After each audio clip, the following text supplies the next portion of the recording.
तुम्हारा लकी समय नहीं चल रहा हो और तुम्हें गुड लकी बनना है तो मस्तक पर सोमवार की सोमवार त्रिपुंड चंदन का लगाना प्रारंभ कर दो, तो एकदम लकी बन जाओ, यह पक्का।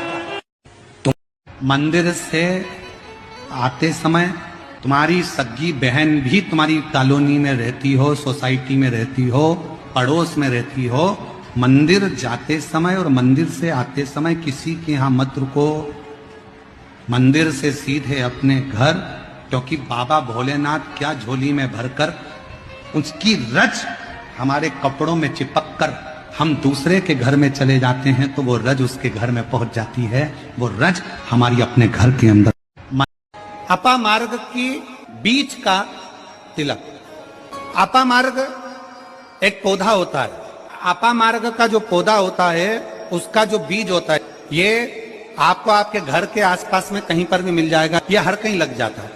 अपा मार्ग का जो पौधा होता है, इसका जो बीज होता है, इस बीज को सुखा लिया जाता है, सुखाकर इसको पीस लिया जाता है और पीसकर इसको जहां पर भगवान शंकर का शिवलिंग है, शिवलिंग का जल बहकर जहां से नीचे गिरता है, शिवलिंग के सामने से जल बहकर जो नीचे की ओर आता है, ये जो भाग होता है, इस भाग पर अपा मार्ग का जो बीज होता है सूखा हुआ, जिसको आपने पीसा है, उसको यहाँ लगा दिया जाता है।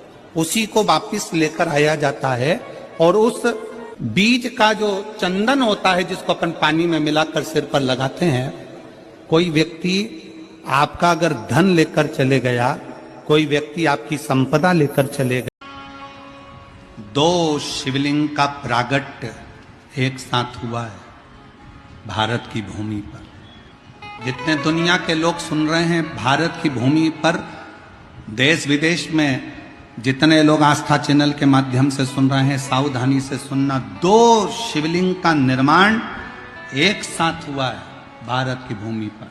और उसकी कथा शिव महापुराण में है। 208 नंबर पेज गीता प्रेस गोरखपुर की निकालिए और उसको पढ़ना प्रारंभ करो 216 तक।